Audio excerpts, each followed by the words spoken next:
우리 좌우에 계신 분들과 인사하겠습니다. 잘 오셨습니다. 사랑합니다. 축복합니다. 또 선포하겠습니다. 예수님이 부활하셨습니다. 살아계셔서 당신과 함께하고 계십니다. 예수님과 동행합시다. 할렐루야. 오늘 오실 때 교회 차량 버스 이용하셨나요? 예, 명절 기간임에도 불구하고 우리 차량 운행에 봉사해 주시는 우리 장로님들, 우리 또 집사님들께 우리 감사의 박수, 격려의 박수 하도록 하겠습니다. 감사합니다. 예, 안식월 한 달 길 줄 알았는데 짧네요. 금방 가더라고요. 교회를 온 이후로 교회를 그렇게 오랫동안 떨어져 본 적이 없었습니다. 그렇게 오랫동안 떨어져서 교회 밖에서 우리 교회를 바라보고, 그리고 제가 지나온 그 9년 가까운 시간들의 저의 목회를 이렇게 바라보니까 여러 가지 많은 부족한 점도 보였고, 또 제가 뭘 해야 할까를 또 이렇게 머릿속으로 많은 것들을 구상해 보기도 했습니다. 그 중에 가장 핵심은 뭐냐면, 당연한 이야기지만 본질을 붙들어야겠구나. 신앙의 본질에서 우리가 멀어져서는 안 되겠구나. 다른 방법, 수단이 아니라 오직 예수 그리스도라는 이 본질을 우리가 잘 붙들고 나가야겠구나 하는 것을 한 달 동안 가슴속으로 깨닫는 시간이었습니다. 오늘 그렇기에 이 추석 명절을 맞아서 우리 신앙의 본질에 관해서 다시 한번 우리가 점검해 보기를 원합니다. 제가 좋아하는 프로그램 중에서 생활의 달인이라는 프로그램이 있습니다. 자주 보지는 않지만 어쩌다가 보게 되면 이 생활의 달인이 지나가다 보면 꼭 보게 됩니다. 이 생활의 달인에 보면 오랫동안 한 곳에 종사하신 분들이 이렇게 나오죠. 그 중에 이제 몇 분 기억나는 분들이 있는데, 어떤 분은 이 복사 하는데 근무하시는 여자분이셨어요. 근데 이 복사 용지가 이렇게 얇지 않습니까?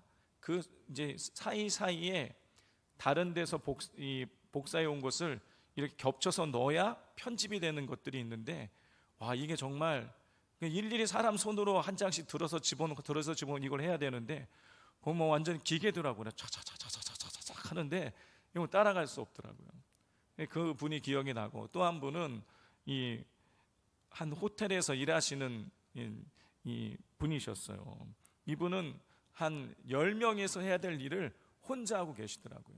이 침대 매트리스, 이 침대 시트를 교환하고 청소하는 건데, 이 침대 시트를 교환해서 가지런히 이렇게 예쁘게 정리하는 게 이게 생각보다 이게 쉬운 일이 아니지 않습니까? 근데 이분은 너무 빨리 하는 거예요. 10명 이상 해야 될 일을 혼자 다 하는 것입니다.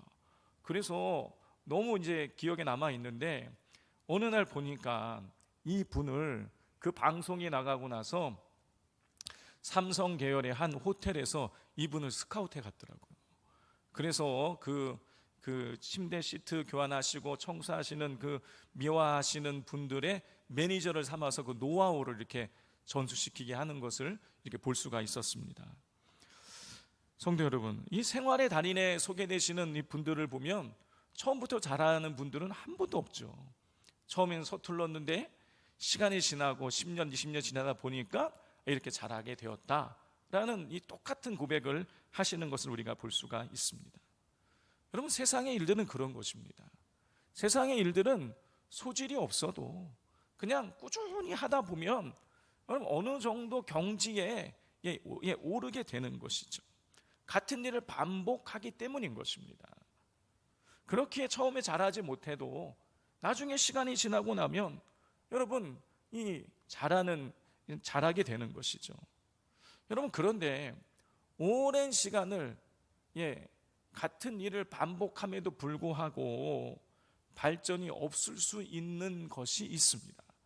그게 뭐냐면 우리의 믿음인 것이. 여러분, 믿음은 수십 년 동안 교회에 출석하고 예배를 드리고 봉사를 하고 헌금을 한다고 할지라도 여러분, 조금의 믿음의 성장도 없을 수 있다라는 것입니다. 왜냐하면 우리의 믿음은 교회에 출석한 시간이나 예배를 드린 양에 의해서 성장하는 것이 아니기 때문인 것이에요. 여러분, 그러면 우리의 믿음은 언제 성장하는 것입니까? 여러분, 믿음은 성경의 내용을 지식적으로 많이 안다고 해서, 봉사를 많이 했다고 해서 믿음이 성장되는 것이 아니죠. 여러분, 우리의 믿음은 하나님의 말씀을 나의 것으로 받아들이고 하나님의 복음을, 예수 그리스도의 복음을 나의 복음으로 고백을 하고 그 말씀대로 우리가 살아갈 때, 복음의 능력으로 우리가 살아갈 때, 여러분, 그때 우리의 믿음의 성장이 일어나게 되는 것이에요. 여러분, 그런데 우리는 가끔씩 착각을 합니다. 내가 신앙생활한 지 20년, 40년, 50년 되었다고 시간과 함께 내 믿음도 같이 자라나게 됐다고 우리가 착각할 때가 있어요. 또 착각하는 것이 내가 직분을 가지고 있으니까, 내가 세례신자였다가 서리집사였다가 안수집사가 되고 권사가 되고 장로가 되고 이렇게 됐다고 해서 내 믿음이 성장했다라고 우리가 착각한다라는 것이에요.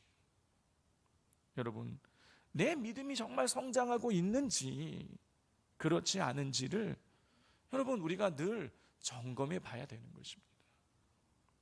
우리의 믿음이 바르게 성장하고 있는지 아닌지를 점검할 수 있는 그 리트머스지는 바로 우리의 믿음의 초점이 어디 있느냐를 보면 우리가 알 수 있는 것이죠. 여러분, 누가복음 9장을 보면 예수님의 제자들끼리 서로 싸우는 장면이 나옵니다. 제자들이 뭘 갖고 싸웠냐면 누가 더 크냐, 이게 문맥상 보면 누가 더 높은 자리를 차지할 거냐, 이걸 가지고 제자들이 서로 싸우는 것을 볼 수가 있어요. 여러분, 예수님의 제자들이 예수님과 함께 예루살렘으로 올라가면서 싸운다는 것도 놀라운 일이지만 더 충격적인 일은 뭐냐면 이 제자들이 싸우기 직전에 예수님이 하신 말씀 때문이에요. 예수님께서 제자들에게 어떤 말씀을 하시냐면, 내가 예루살렘에 올라가서 사람들에게 잡혀서 고난당하여 죽게 될 것이다. 아니, 이제 이 말씀을 하셨는데 제자들이 싸운 거예요. 여러분, 예수님이 이 말씀을 그냥 지나가는 말로 하시지 않으셨어요. 아주 무겁게 말씀하셨습니다. 누가복음 9장 44절입니다. 이 말씀을 너희 귀에 담아 두라. 인자가 장차 사람들의 손에 넘겨지리라 하시되. 예수님께서요, 예수님이 잡혀 죽을 것이라는 이 말씀을 너희 귀에 담아 두라고 말씀하셨어요. 무슨 얘기예요? 마음에 담아 두란 얘기예요. 여러분, 만약에 제자들의 믿음의 초점이 예수님에게 있다라면 싸울 수 없는 거예요. 제자들의 초점이 예수님께 있다라면 지금 뭘 해야 되는 것입니까? 싸우는 것이 아니라 예수님이 왜 잡히셔야 되는 것입니까? 예수님이 왜 돌아가셔야 되는 것입니까? 예수님이 왜 고난당하셔야 되는 것입니까? 누가 예수님을 잡아가려고 하는 것입니까? 여러분, 이걸 물어봐야 되는 거예요. 그런데 제자들은 그걸 묻지 않아요. 예수님의 죽음을 앞두고 있는 이 상황 속에 예수님은 마음에 괴로워서 너희들 이것을 너희들 마음속에 담아두라고 말씀하셨음에도 불구하고 여러분, 제자들은요, 누가 더 크냐, 누가 더 높은 자리를 차지할 것이냐, 이거 가지고 싸우는 거예요. 여러분, 이걸 통해서 우리가 알 수 있는 것이 무엇입니까? 제자들의 믿음의 초점이 예수님이 아닌 거예요. 제자들의 믿음의 초점은 누가 더 클 것이냐, 예수님을 통해서 얼마나 더 많은 것을 얻어낼 것이냐, 여기에 제자들의 믿음의 초점이 있었던 거예요. 제자들의 믿음의 초점은 예수님이 아니라 자기 자신이었어요. 예수님께서 십자가의 죽으심을 암시하는 중요한 말씀을 하심에도 그들의 초점이 자기 자신에게, 자기의 성공에게 있었기에 예수님 말씀이 그들의 귀에 들리지 않았던 것입니다. 여러분, 예수님과 3년 동안 동거동락해도 여러분, 믿음의 성장이 조금 더 이루어지지 않는 거예요.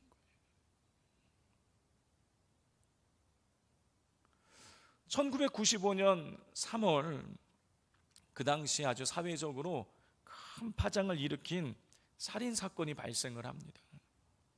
서울 시내의 한 사립대학교 교수였던 김성복 교수가 아버지를 살해한 거예요. 그럼 왜 이 교수가 아버지를 살해했느냐? 그 신문 기사를 제가 한번 읽어본 기억이 납니다.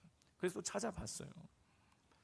여러분, 이 김성복 교수가 아버지를 살해했다고 그랬을 때에 주변 사람들이 그걸 믿는 사람이 아무도 없었다는 거예요.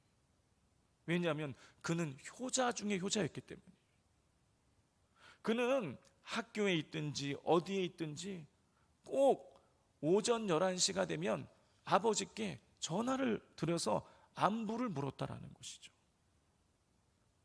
아침에 잘 일어나셨는지, 아침 식사는 하셨는지, 몸 컨디션은 어떠했는지, 누구랑 있든 상관없이 항상 11시만 되면 아버지께 전화를 늘 드리곤 했기에 주변 사람들이 다 효자로 알고 있었다라는 거예요. 그런 김 교수가 그 아버지를 살해하게 된 그 동기가 무엇이냐면, 여러분, 그는 교수였지만 학문에 초점이 있지 않았어요. 그는 돈에 초점이 있었습니다. 그는 교수로서 학생을 가르치는 데 집중하지 않고 돈을 버는 데 집중했어요. 그래서 교수로 있으면서 그는 해강수산이라는 사업체를 운영했습니다. 근데 이 사업체가 갑자기 부도가 나서 넘어갈 직전이 되자 학교 재단 이사장이었던 아버지의 재산을 노리고 아버지를 죽인 거예요. 여러분, 이 비극적인 결말을 통해서 우리는 이 김 교수가 매일 안부 전화를 드리고 아버지를 열심을 다해 섬겼던 것이 아버지를 존중했기 때문이 아니라 아버지의 돈 때문이었다라는 것을 알 수가 있는 것이죠. 김 교수는 아버지가 아니라 아버지의 돈에 초점이 있었기에 여러분, 돈을 위해서 얼마든지 아버지를 죽일 수 있었던 거예요. 여러분, 초점이 어디 있느냐가 굉장히 중요한 것입니다. 믿음도 마찬가지인 거예요. 믿음의 초점이 어디를 향하고 있느냐, 여러분, 이게 우리가 점검해 봐야 될 일인 거예요. 만약 믿음의 초점이 하나님 아버지가 아니라 하나님께서 주시는 복에 있다라면 여러분, 우리의 믿음은 참된 믿음이라 할 수 없는 것이죠. 하나님께서 주시는 복에 초점이 있게 되면 복을 얻기 위해서, 복을 쟁취하기 위해서, 성공하기 위해서 우리는 하나님을 수단 삼게 되고 하나님 없는 거짓 믿음 생활을 하게 되는 것입니다. 성도 여러분, 참 믿음의 초점은 하나님에게 있어야 되는 것입니다. 참 믿음의 사람은 하나님 앞에서 나를 죽이고 나 자신을 돌아보면서 예수님과 동행하며 예수님의 성품을 닮아가기를 소망하게 되는 것입니다. 그러나 거짓 믿음의 초점은 하나님이 아니라 다른 것에 있어요. 여러분, 하나님이 아니라 다른 것에 초점을 둘 때에 여러분, 우리는 하나님 앞에서 신앙생활하는 것이 아니라 사람 앞에서 신앙생활을 하게 되는 거예요. 사람들에게 인정받고 사람들에게 사랑받고 사람들에게 좋은 평가를 받기 위해서 여러분, 우리가 얼마든지 그렇게 위선적으로 신앙생활을 하게 되는 거예요. 왜냐? 신앙의 동기가 나에게 있기 때문인 거예요. 신앙의 초점이 나를 높이는 데 있기 때문인 것입니다. 이렇게 하나님이 아니라 다른 그 무엇인가의 믿음의 초점이 있는 사람은 하나님이 아니라 그렇기에 나를 드러내게 돼요. 내가 가지고 있는 것, 내가 하나님께로부터 받은 것, 내가 한 일, 내가 사람들에게 받은 좋은 평가 등 하나님이 아니라 자꾸 나를 드러내게 되는 것입니다. 심지어 하나님 앞에서도 나를 자랑하게 되는 거예요. 성도 여러분, 하나님은 내가 아니라 다른 사람을 통해서도 얼마든지 일하실 수 있어요. 그러므로 하나님께서 나를 통해서 일하고 계시다면 여러분, 오히려 하나님께 쓰임 받은 것에 대해서, 하나님이 나를 사용하신 것에 대해서 우리가 감사해야 되는 것입니다. 때로 우리는 우리 스스로를 대단하다고 생각합니다. 하지만 여러분, 우리가 별거 아닌 것이죠. 하나님이 함께하지 아니하시면 여러분, 바람에 나는 겨와 같이 흔적도 없이 우리가 사라질 수 있는 것입니다. 제가 언젠가도 말씀드린 적이 있는데요, 제가 한 12, 13년 전쯤에 심한 이석증을 앓은 적이 있습니다. 그때가 12, 14년 전이 아니라 이제 시간이 많이 지나서 한 17년 그 정도 된 것 같네요. 그때가 어느 때였냐면, 제가 섬기던 교회의 담임 목사님이셨던 나겸일 목사님께서 은퇴를 하시고 새로 담임 목사님 오시기까지 10개월 동안 공석 담임 목사님이 안 계실 때였어요. 멀쩡하던 교회가 목사님 은퇴하시고 나서 한순간에 아수라장이 되었습니다. 11조를 내는 성도의 수만 5천 명이 줄어들 정도로 어마어마한 교회의 싸움과 분열이 있었어요. 그 한가운데에 있다 보니 저도 모르는 사이에 정신적으로 많은 스트레스를 받았던 것 같습니다. 어느 날 눈을 딱 떴는데, 아침에 교회 가려고 눈을 떴는데 천장이 획가닥 도는 거예요. 천장이 이렇게 원래 붙어 있어야 되는데 이 천장이 이렇게 도는 거예요. 현기증이 왔나 보다 생각했어요. 그래서 잠시 눈을 감았는데, 눈을 감으면 머리가 괜찮아야 되는데 눈을 감아도 오죠. 견딜 수가 없는 거예요. 어느 정도였냐면 화장실을 갈 수가 없는 거예요. 균형이 잡을 수가 없어요. 조금 더 움직일 수가 없어요.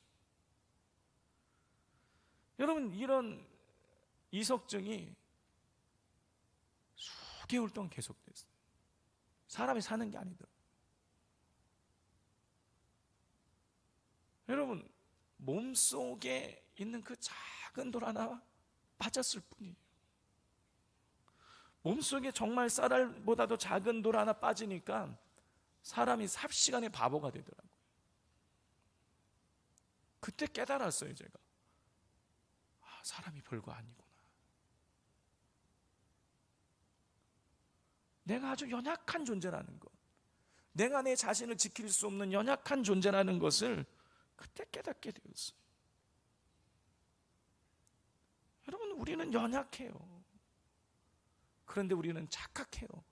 내가 강하다고, 내가 모든 걸 다 할 수 있다고 우리가 착각을 하는 것이죠.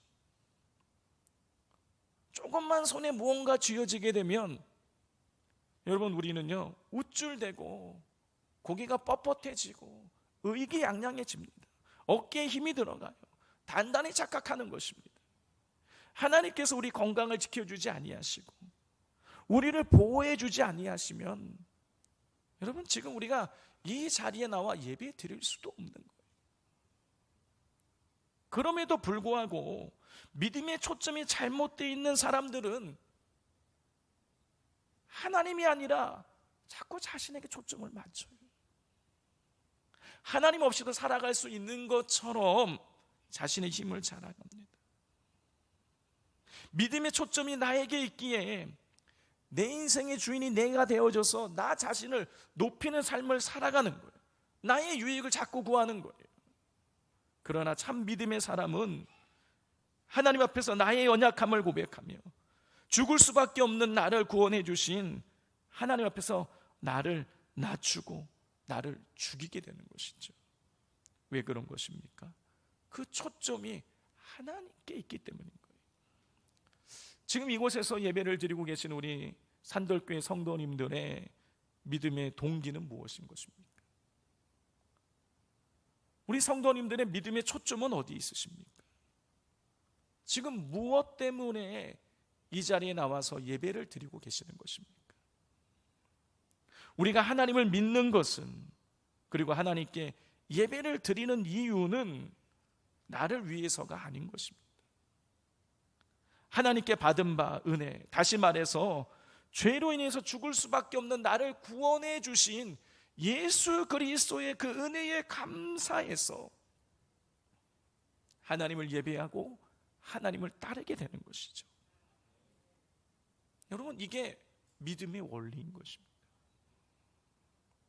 이렇게 초점을 하나님께 두고 믿음 생활을 해 나갈 때, 여러분, 그때 우리의 믿음의 성장이 이루어지게 되는 것이죠.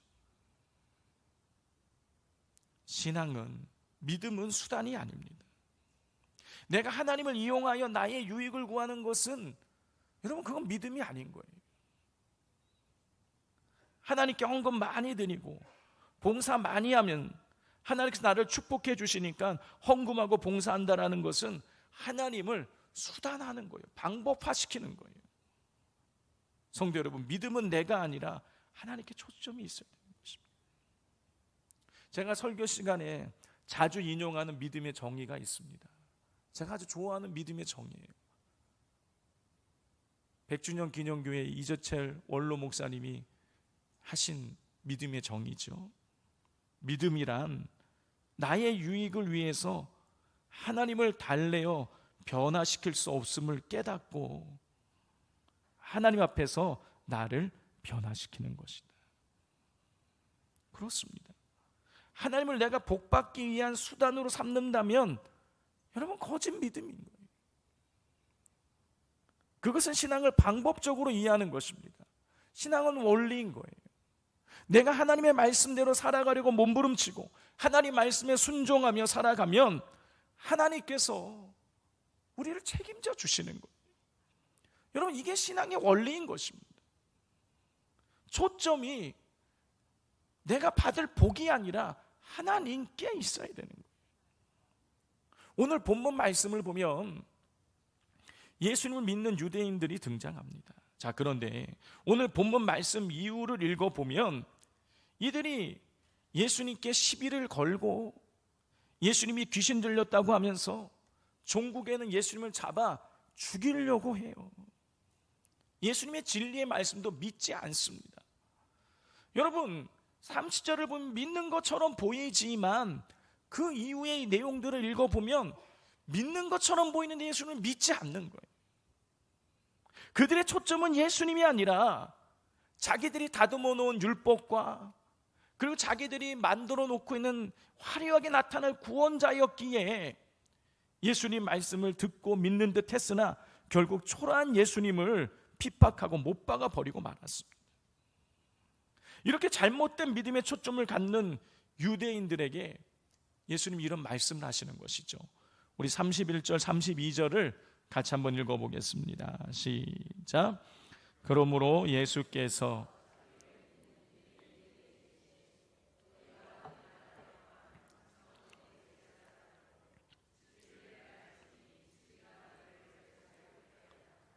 예수님의 제자 되는 조건은 단 한 가지였습니다. 바로 예수님의 안에 거하는 거예요. 예수님 말씀 안에 거하는 것입니다. 성도 여러분, 그냥 머릿속으로 한번 생각을 해보세요. 우리가 예수님 말씀 안에 거한다. 여러분, 여기에 지금 물이 들어있는데 여러분, 이 물을 예수님 말씀이라고 한번 생각해 보세요. 여러분, 예수님 말씀 안에 거하려면 이 어떻게 되는 것입니까? 물 속으로 들어가야 되는 거예요. 이게 예수님 말씀 안에 거하는 것이죠. 그러니까 예수님 말씀 안에 우리가 거한다는 것은요, 여러분, 예수님과 뗄래야 뗄 수 없는 관계가 된다, 그런 뜻인 거예요. 여러분, 물속에 무언가 들어가 있으면은요, 여러분, 위, 아래, 옆에 모든 것이 그 물로 다 덮어지게 되는 거예요. 그러니까 예수님 말씀 안에 거한다는 것은요, 예수님 말씀을 떼어놓고는 내 삶이 존재할 수가 없는 거예요. 내 삶이 예수님 말씀대로 다 움직여지는 거예요. 한마디로 말해서 예수님과 아주 친밀한 관계를 맺는 것, 여러분, 이것이 믿음의 첫걸음인 거예요. 여러분, 8장에서 예수님이 제자됨의 조건으로 내 말 안에 거하는 거라고 예수님 말씀하셨는데, 여러분, 또 15장을 가면 예수님께서 포도나무 비유를 통해서 똑같은 말씀을 하시는 거예요. 여러분, 포도나무 비유의 핵심이 무엇인 것입니까? 가지가 포도나무에 붙어 있는 거예요. 가지가 누구예요? 우리고, 포도나무가 누구예요? 예수님이에요. 여러분, 가지인 우리가 예수님께 붙어 있는 것, 이게 포도나무 비유의 핵심이에요. 여러분, 가지가 열매를 많이, 나무가 열매를 맺는 게 아니라 가지가 열매를 맺잖아요. 근데 여러분, 가지가 열매를 맺는데, 여러분, 열매를 많이 맺냐 적게 맺냐는요, 가지의 능력에 달려 있는 것이 아닌 것입니다. 그건 나무에 달려 있는 거예요. 가지는 포도나무에 붙어 있기만 하면 저절로 포도나무 열매를 맺게 되는 거예요. 그런데 가지인 우리가 때로 착각을 하는 거예요. 내 능력으로 열매 맺겠다라는 거예요. 나무에는 붙어 있지 않고 내 능력으로 열매 맺겠다고 우리 스스로가 그렇게 교만할 때가 있다라는 것입니다. 여러분, 붙어 있기만 하면 되는 거예요.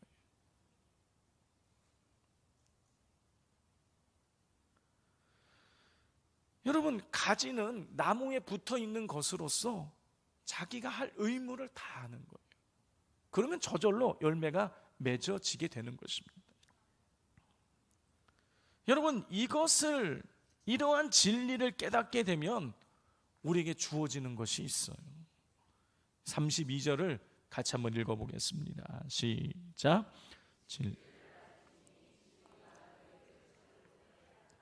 예, 31절에서 내 말 안에 거하라 라고 말씀하신 다음에 그 다음에 말씀하시는 거예요. 진리를 알지니 진리가 너희를 자유하게 하라. 예수님 말씀 안에 거하는 것, 예수님께 붙어 있는 것, 예수님과 친밀한 관계를 맺는 것, 여러분, 이게 진리인 거예요. 여러분, 진리를 알지니라는 말씀에서, 여러분, 진리를 알지니라는 말씀은요, 어떤 객관적인 사실을 머리로 이해하는 것을 의미하는 것이 아니에요. 진리를 안다라는 것은 진리 그 자체이신 예수님을 전인격적으로 수용을 하고 내 삶의 주인으로 받아들이는 것을 의미하는 것입니다. 사랑하는 성도 여러분, 믿음은 내가 무엇을 얼마나 잘하느냐에 달려있는 것이 아니에요. 믿음의 초점이 어디를 향하고 있느냐에 달려있는 것입니다.